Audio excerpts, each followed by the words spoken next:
Man, I gotta tell you, when I was sitting here watching what all the other honorees have done with their lives, I started feeling like shit, like this is terrible.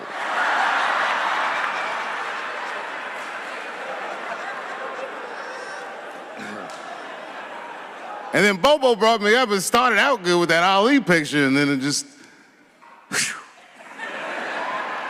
But that coloring book that was in the picture, I know the Alis are here, that coloring book, my mother has it. And Champ, he signed it. You know, the greatest, he signed it, Muhammad Ali. And his sparring partner was there that day. And his sparring partner signed it, said the next heavyweight champion of the world, Larry Holmes. And he was. And 2-year-old Dave Chappelle colored all in that shit and just ruined the book.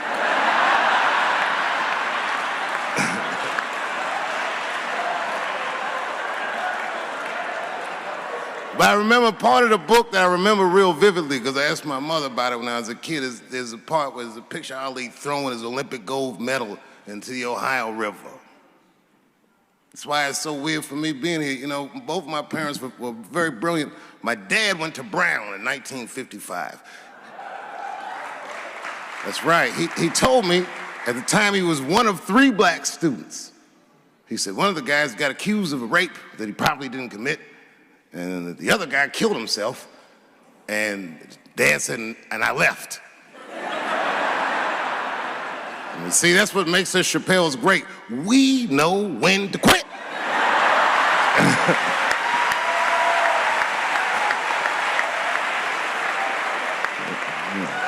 We all just live to fight another day.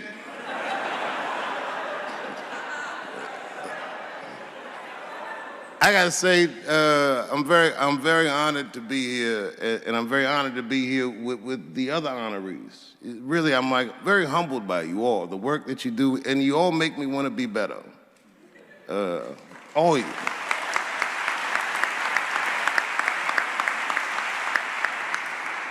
And you know, I was gonna stop doing stand-up for a while because 4 comedy specials in a year is like, that's a lot, you know. But you know, shout out to my colleagues in comedy. I just want to say that in a way, this for me belongs to my mother primarily, who was an African American studies professor, and a lot of the content that I say, she raised me well. I'm not an uninformed person. But also, you know, my colleagues in comedy, like comedians have been getting beat up pretty bad recently, and we're somehow nowadays expected to speak with the precision of attorneys or politicians. We are not. I always think of James Baldwin. You know, James Baldwin was one of my favorite writers because he managed to tell white people what they feel like to be around.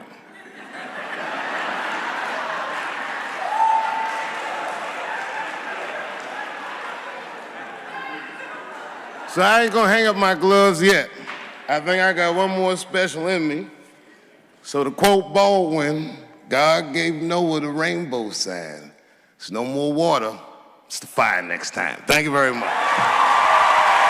And so if you would, please join me in welcoming Dave Chappelle home again.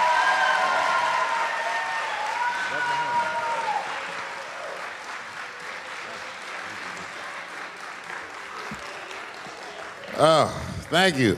You know, I speak for a living, and I'm a little nervous today. I wanted to say thank you, Mr. President, and thank you, Bishop Green, and thank everyone at Allen University for hosting me today, because it feels special, right?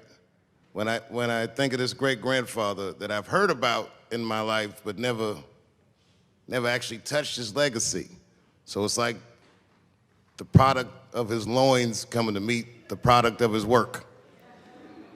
And it's an important day for me personally.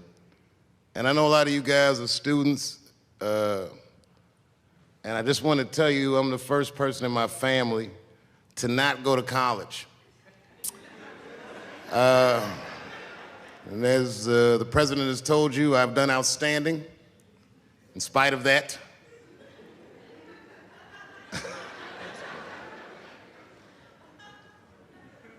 But one thing I did want to say, and one thing today just made me think about, for all the things that I've done, I'm most renowned for what I didn't do. I've made decisions in my career that a lot of people have called insane. 2004, had a $50 million deal on the table, and in a crisis of conscience, flipped the table over and walked away. Went to South Africa. Everyone said I was running away from the money. That is not true. In fact, I still want that money.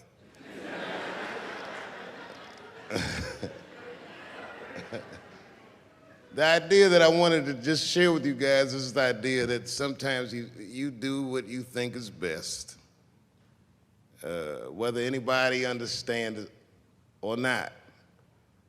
I heard a story about my father where someone told me he used to do statistics for a company in DC. The company he did statistics for started doing business with the South African government, so he quit his job. It's caused a lot of problems between him and his wife. It's hard for a man when he can't provide for his family the way he wants to, and he suffered through it. And a generation later, when I had my crisis of conscience, I was able to go to a free South Africa and get away from the heat. This idea that what you do in your lifetime informs the generations that comes after you is something I keep thinking about, something that is so much bigger than just ourselves. And today I'm standing in front of you guys, and I know you guys are like, oh, I know you're bored. But I see family of mine in the front row some who I've never met, and I just realize how all of us are connected. That my great-grandfather built something more substantial than buildings. He built a community, and he built, more importantly than a community, he built a way. You know, so I'm very grateful. Very grateful. Hello, police. I just saw him saying, you know what I mean? He's standing over like, so this is what black people talk about.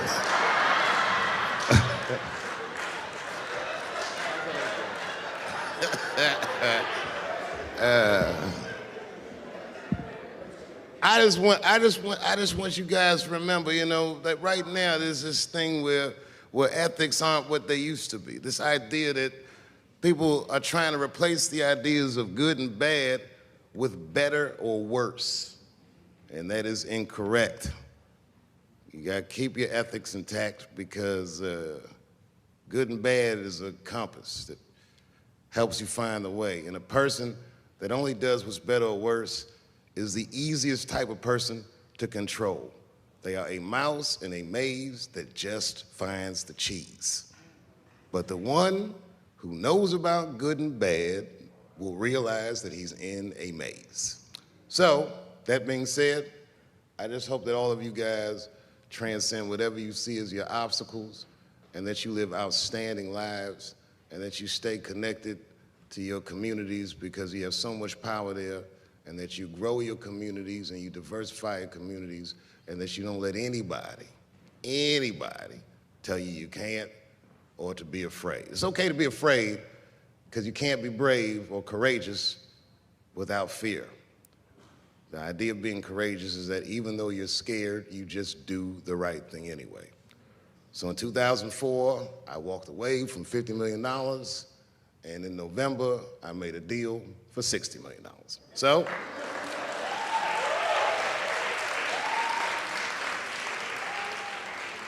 although I am not the most famous comedian of my time, I would like to know what their great-grandfathers did. I'm very proud today. Thank you very much.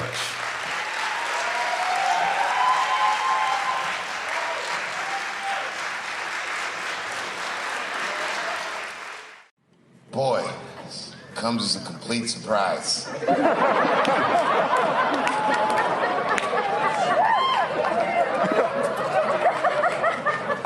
I mean, I read all the reviews, and they said so many terrible things. They were embarrassed for me. I had lost my way. It wasn't even worth watching. I hope all you critics learn from this. This is a teachable moment. Shut the fuck up forever.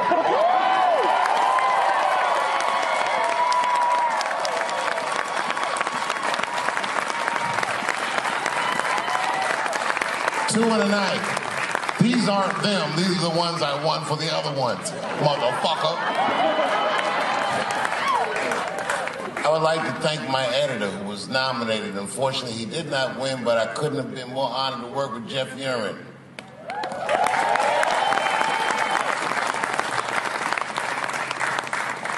Stan Lathan has been directing television since 1968. Any show that I watched when I was growing up, he directed it. From Sesame Street to Sanford and Son to Good Times to Everything Black. And finally, you motherfuckers finally gave him an Emmy tonight. He deserves so much more, but I'm glad you came around.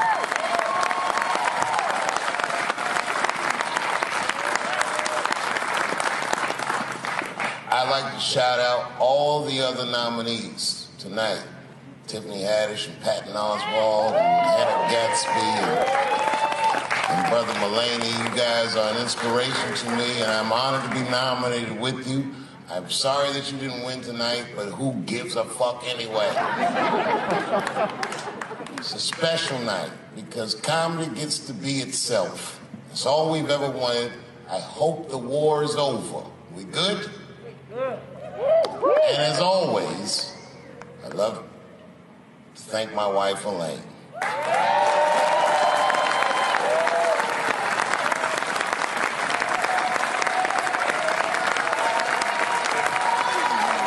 That's right. Elaine has been with me for the last 25 years and had to endure the pains of living with the greatest comedian ever.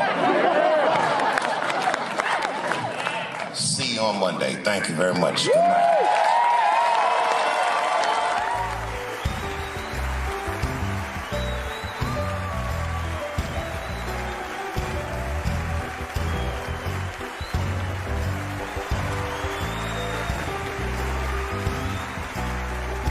Thank you. Thank you. Thank you. I like not knowing what's going to happen. I like making memories. Sometimes I do all this crazy shit around my colleagues just so that they can tell their friends I did it.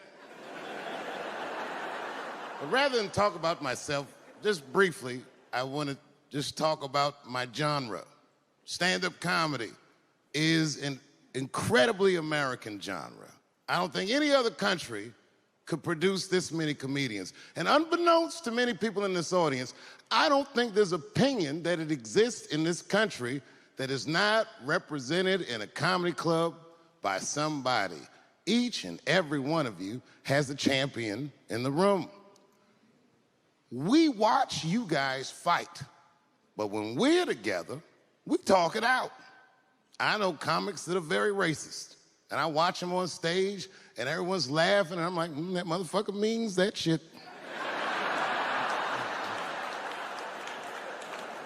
Don't get mad at them, don't hate them. We go upstairs and have a beer, and sometimes I even appreciate the artistry that they paint their racist opinions with. Man, it's not that serious. The First Amendment is first for a reason. The Second Amendment is just in case the first one doesn't work out.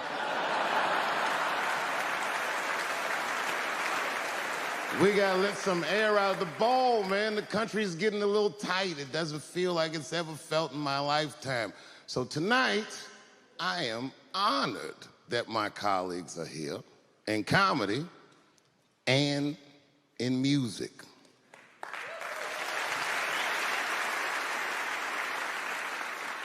And I want everyone in America right now to look at me.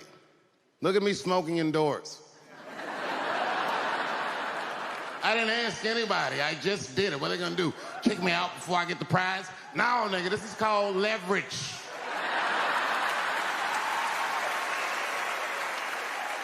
The thing that I liked best about tonight was that I saw so many people from different parts of my life, like friends that I grew up with here in DC, friends of mine from Ohio then and now, friends of mine from comedy clubs, all the fucking musicians that blew my mind. You guys have no idea how you inspired me. I want to give a special shout out to my OG, Tony Woods. Miles Davis has a quote. It's one of my favorite. Miles Davis said so much cool shit, but one of the things he said I always loved, he said, it took me years to learn how to play like myself. You know, he would watch other musicians and he would try to play like Dizzy or Bird or all the guys who were great. Tony Woods was my Dizzy and Bird if I was a Miles. I was trying to play like you. You were the first person I ever saw do it absolutely right. You were fearless and you told the truth. There's something so true about this genre, when done correctly, that I will fight anybody that gets a true practitioner of this art form's way, because I know you're wrong. This is the truth. And you are obstructing it. I'm not talking about the content, I'm talking about the art form. Do you understand? Do we have an agreement? And what I really wanted to say tonight, and I'm glad I get the platform to do it, I'm gay. I am gay, and I can't wait to see what this does for my career, being gay like this.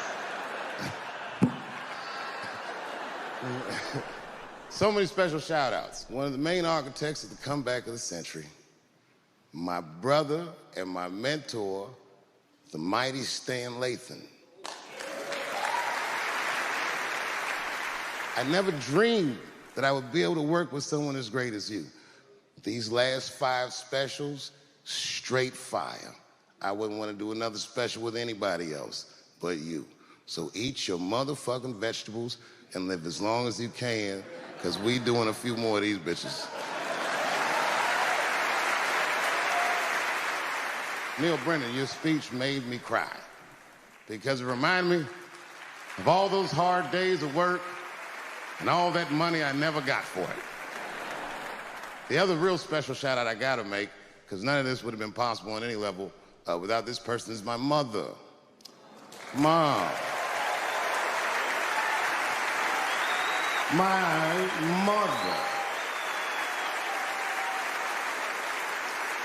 Mom. You have no idea what I put this woman through.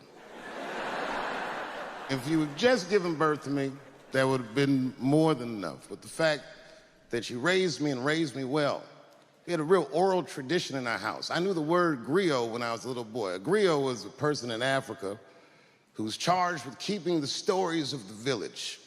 Everyone would tell a griot the stories, and they would remember them all so that they could tell future generations. And when they got old, they'd tell them to someone else. And they say in Africa, when a griot dies, it's like a library was burnt down. And my mother used to tell me, before I ever thought about doing comedy, she said, you should be a griot. And she'd fill me with every story of black life. You know, she's educated in African-American studies, and she would let me understand the context that I was being raised in, that I'm being raised in a hostile environment that I have to tame. By the time I was 14 years old, I was in nightclubs, mastering an adult world. It was terrifying. The crack epidemic was going on, and my mother would hear gunshots outside and be scared to death. Maybe it's my son. But early in my career, if you remember, Mom, you used to sit in the club with me. She'd do a full day of work. You'd be back there falling asleep, just waiting for me to go on. She would watch my show every night. Do you know how long that car ride is home?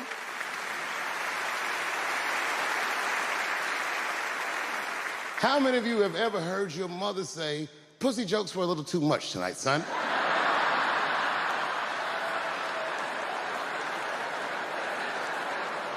I was a soft kid. I was sensitive, I'd cry easy, and I would be scared to fist fight. And my mother used to tell me this thing, I don't even know if you remember, but you said this to me more than once. You said, son, sometimes you have to be a lion so you can be the lamb you really are. I talk this shit like a lion. I'm not afraid of any of you. When it comes word to word, I will gab with the best of them just so I can chill and be me. And that's why I love my art form, because I understand every practitioner of it. Whether I agree with them or not, I know where they're coming from. They want to be heard. They got something to say. There's something they notice. They just want to be understood. Love this genre. It saved my life. So tonight, Mom, I would like to honor you in a very special way that I cannot do on my own. But because now I'm a man with great and influential friends, I'd like to ask my man Thundercat to come out on the stage. Thundercat, the Mighty Most Def. Washington, D.C., thank you very much for giving me a home and a place to start. Today is officially Dave Chappelle Day in Washington, D.C. The mayor declared it last night. So, in the future, on Dave Chappelle Day, I ask everyone who wishes to celebrate it to make one incredible memory for themselves and or somebody else. Thank you very much. Good night.